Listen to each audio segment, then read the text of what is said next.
নমস্কার। কেমন আছেন সবাই? আশা করি সকলে সুস্থই আছেন এবং ভালোই আছেন। আজ চলে এসেছি বোনঝির বিয়েতে। প্রচণ্ড বৃষ্টি মাথায় করে নিয়ে, আর এই যে আমার বোনঝিটি বসে আছে। ওর নাম হলো রিয়া। ভারী মিষ্টি মেয়ে জানেন। এই সেই দিন হলো। মাসটি ছিল আষাঢ়, আর আমিও সম্পর্কে মাসি তো হই।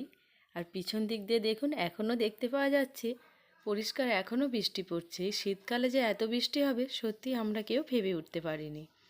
আর এই যে দেখুন রিয়ার বোন দিয়া, এও যেন ছোট্ট কোনেটি হয়ে বসে আছে। দেখুন, কেউ দেখলে বলবে এই যে আমার ছেলের থেকে 1 বছরের বড়।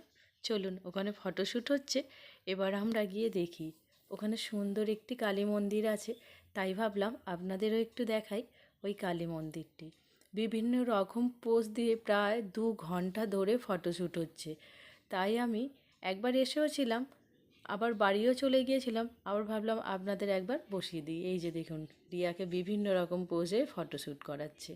চলুন, ততক্ষণ আমরা ওই কালী মন্দিরটি একবার দেখে নিই। আর এই যে দেখুন, এটা একটি ক্লাব। ওপরে বেশ সুন্দর রাত্রিরে লাইট লাগানো যায় দেখলাম, তেমনই কায়দা সব করা রয়েছে। এই যে এখানে মায়ের মূর্তি, শ্যামা মা, আর এই যে শুয়ে। মন্দিরটি কিন্তু বেশ সুন্দর কারুকার্য করে তৈরি। খুব একটা বেশি বড় না হলেও কিন্তু বেশ সুন্দর শৌখিন। এই যে দেখুন, ওখানে ফটোশ্যুট হচ্ছে। দেখুন, কনের সাথে সাথে আমরা সকলেই কিন্তু আজ সেজে উঠেছি হলুদ শাড়িতে। হলুদ জামা, হলুদ পাঞ্জাবি, হলুদ শাড়ি, যে যত রকমভাবে হলুদকে আমরা পরেছি।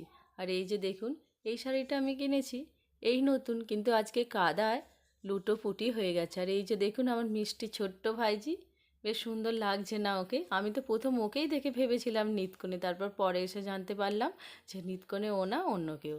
এই যে দেখুন, গায়ে হলুদের তত্ত্ব এসে গেছে।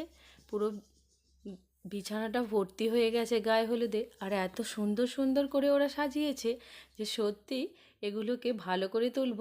একটু ফাঁকা হলেই আপনাদের আরও ভালো করে আমি দেখাবো। আর এখানে এত সুন্দর একটি শিঙি মাছ তৈরি করে পাঠিয়েছে, আপনাদের সেটিও দেখাবো। আর ওই যে দেখুন, দিয়া ওখানে পড়ে পড়ে বোঝাচ্ছে যে কার কোনটি। এই যে দেখুন সুন্দর করে, আমি তো ভেবেছি ওটা মনে হয় লাল, ওই সাদা দেয়া যেটি, ওটি ভেবেছি কোনো মনে হয় বাচ্চার জামা। তারপর পরে দেখলাম ওটি বঞ্জি চান করে যে আসবে তারপরের শাড়ি।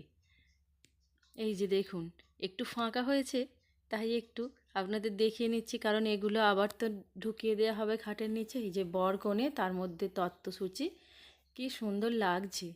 আর এই যে দেখুন, এখানে মিষ্টি, আর ওখানে চকলেটের একটি ডাল।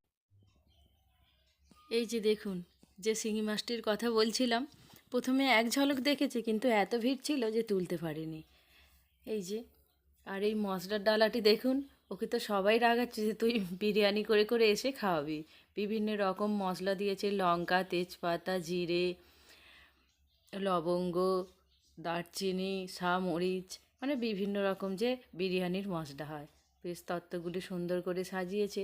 আর প্রত্যেকে কিন্তু সুন্দর সুন্দর শাড়ি দিয়েছে। আর এই যে বঞ্চি এই ল্যাঙ্গাটি পরবে, ওটিও পাঠিয়ে দিয়েছে। আর এই যে দেখুন, ওর সাজ আরও একটু ভালো করে দেখিয়ে নিই। এই যে এইগুলো হচ্ছে কনের সাজ, আর ওখানে নিতকন্যে, সব মিলিয়ে কিন্তু খুবই সবাই প্রশংসা করছে যে এখন শুরু হয়ে গেছে গায়ে হলুদ। এই যে দেখুন, প্রচণ্ড ভিড়ে ওকেই দেখতে পাওয়া যাচ্ছে না, তাই অন্য সকলকে তুলে ওকেই প্রায় বাদ দেওয়ার উপক্রম। অনেক চেষ্টা করলাম, কিন্তু কিছুতেই ওর ছবি তুলে উঠতে পারলাম না গায়ে হলুদের সময়।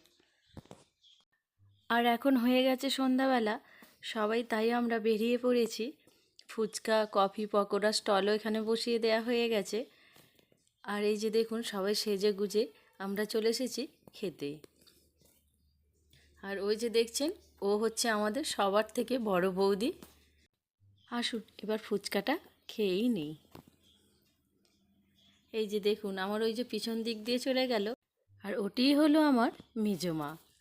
আর এই যে দেখুন, এইভাবে আমি ফুল দিয়েছি। এখন তো ফ্যাশন সেটাই, যে যেটা লাগাতে পারে সেটাই ফ্যাশন। নিজেই যখন দিচ্ছিলাম আমার নিজেরই খুব হাসি পাচ্ছিল। আর এই যে দেখুন, এটি আমার মিষ্টি একমাত্র বৌদি। এই যে দেখুন, খুব মিষ্টি লাগছে না? আর ওটি ওর মেয়ে।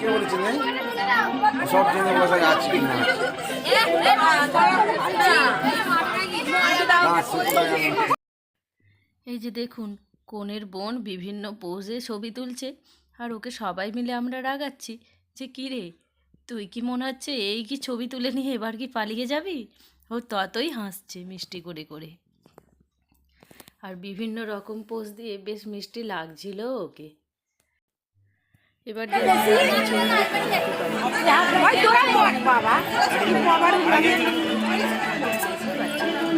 জন্য আর ওর সব দিদি বোনেদের নিয়ে এবার ছবি উঠছে, বেশ মিষ্টি লাগছে বলুন। খুব বেশি মেকআপ করেনি, কিন্তু তাহলেও ওকে কিন্তু খুব সুন্দর লাগছে। এবার আমি খাওয়া দাওয়া করে বেরিয়ে যাব। যেখানে প্যান্ডেলটি করেছিল এত জল জমে গেছে, সেই জন্য এই জায়গাটিতে খাওয়া দাওয়ার ব্যবস্থা করেছে। তাহলে আমি খাওয়া দাওয়া এবার শুরু করতে যাচ্ছি। আজকের ভিডিওটি এই পর্যন্তই। ততক্ষণ ভালো থাকবেন, সুস্থ থাকবেন আর আমার পাশে থাকবেন। নমস্কার।